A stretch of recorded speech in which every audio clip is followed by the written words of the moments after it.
everyone, and welcome to today's Decan video, where we will be going over Gemini's first Decan. Let's go ahead and get started. As we can see, the card representing this Decan is the Eight of Swords, where we show Jupiter being in Gemini here. And so I'll zoom in a little bit so we can see the card there. And here I have the Jupiter card, which is the Wheel of Fortune. Here we have the Lover's card, which stands for Gemini itself. And behind that, I have Mercury, because Mercury is the overarching ruling planet for this zodiac sign. So here we have that. All right, beautiful cards. And so what I want to do today as we go over this Decan is just talk about what we might want to keep in mind for the following 10 days as we navigate through this Decan here. All right, so let's talk a little bit about Gemini. A motto that is linked to this zodiac sign is I think. And that's because Gemini is a lot about the mind, communication, speaking, writing. It's considered a social butterfly, connected to siblings.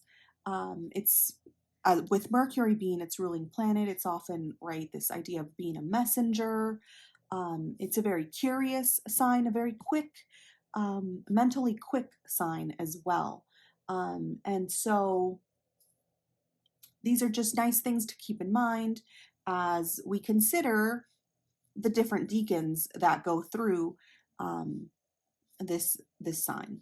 I think that with the idea of the twins, which is what Gemini is represented by, we're invited to consider the duality of life, the two faces that we often carry, or the inner and outer lives that we have, our emotional needs and our physical needs. So it's a lot about kind of bringing together these different parts of ourselves and different things that exist in the world, light and dark, good and evil. So it's navigating this terrain.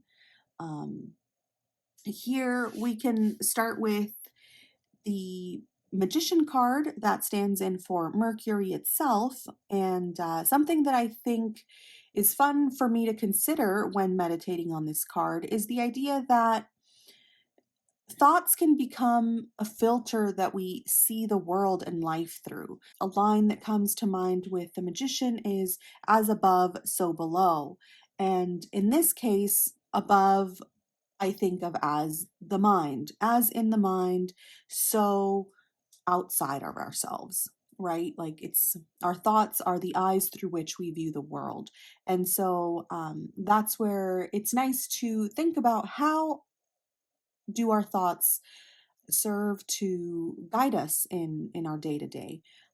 That's something that I think would be nice to think about during this time of year, and just making sure that we don't over-identify with our thoughts, and that we can kind of practice some thinking discipline, I guess. And along with that, there's no need, understanding that there's no need to be afraid of our thoughts, even if our thoughts get dark or scary or whatever, understanding, right, that we are not those thoughts, and these things pass. It doesn't, these thoughts don't define us, right? It's not like we can be patient or take our time with acting on the thoughts so that we don't have to reckon with consequences, I suppose. So anyway, just some ideas there on that.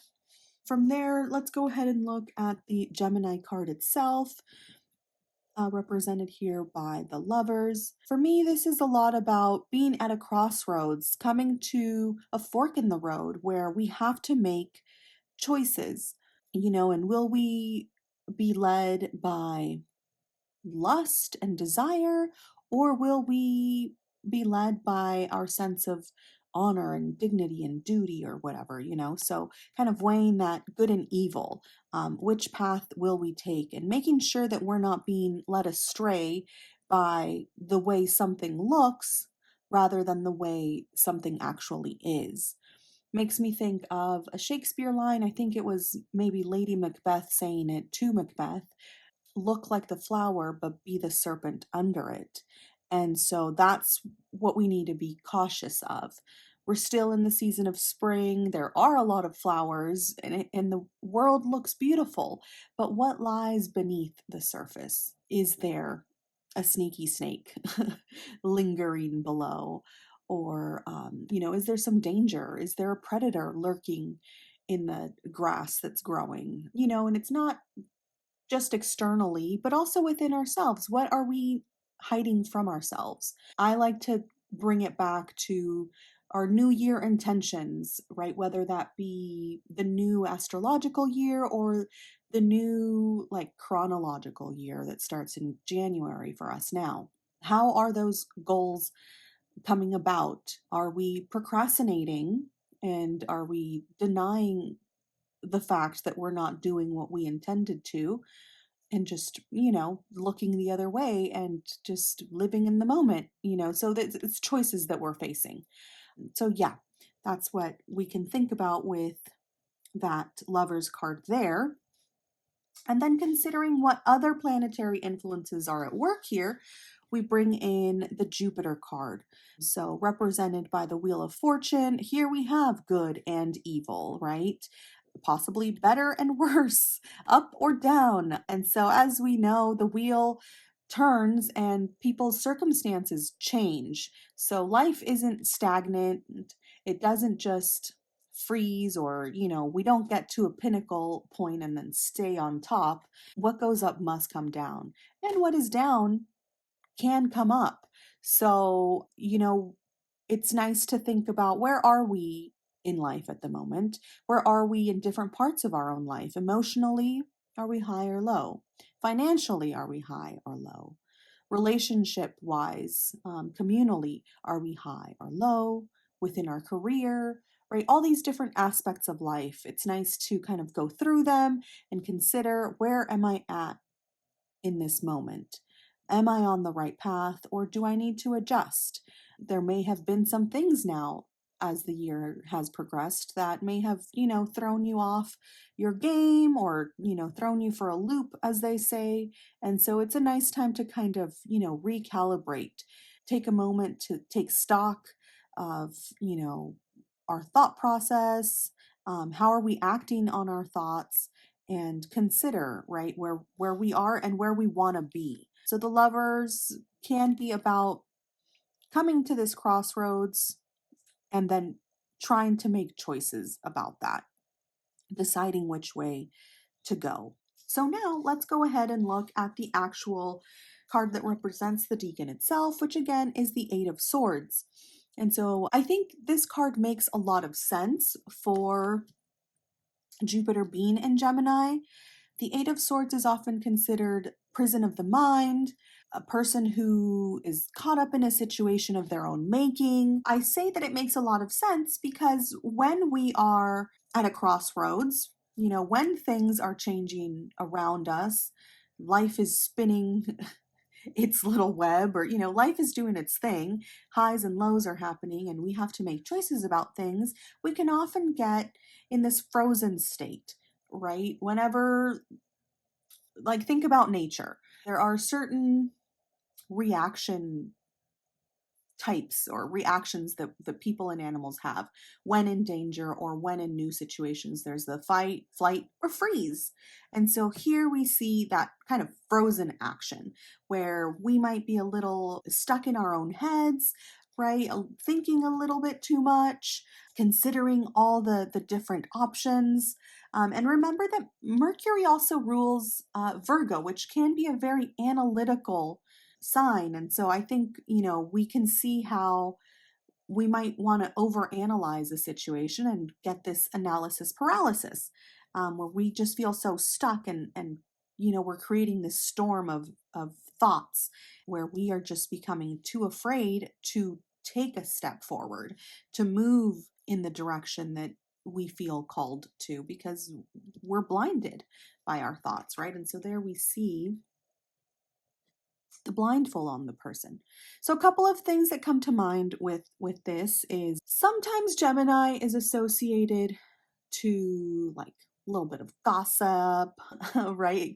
It's a communicative sign, and it can be for good or ill. So, the maybe a little bit darker side of it is engaging in gossip. And it could be you talking about other people, or it could be other people talking about you. And so, either way, what this card makes me think of is when faced with, these harsh, gossipy, communicative things, it might be a good time to turn within. Stick with me here. It might be a good thing if we take this perspective of, okay, hold on.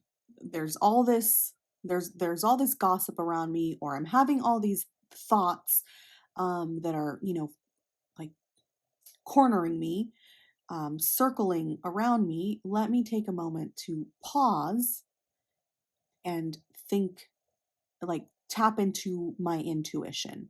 That's what I think of when I see this blindfolded person here, where a solution could be kind of turning within and really taking time to get silent, to get quiet with yourself, to stop all the chatter, and to just hone in on what is it that really matters. Almost like right here we see the star cupped between these wings. And so, by turning within and getting quiet for a moment, we might be able to get a glimpse at our North Star again. What was it that we were going for? What is it that really matters in our life? Because sometimes, it's just busy talk, um, or mindless chatter, right? Sometimes, like, think about it when we're in social situations. It's that small talk that doesn't really matter. It's just kind of to pass the time and connect with people on the surface level.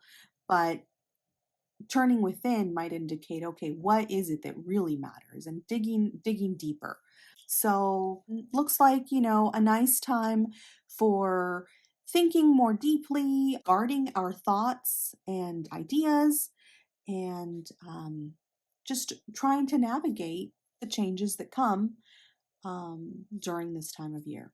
So let me know if you found this helpful and what you think about this first Decan season, and perhaps Gemini in general. All right, well, until next time, I'll see you all soon. Bye.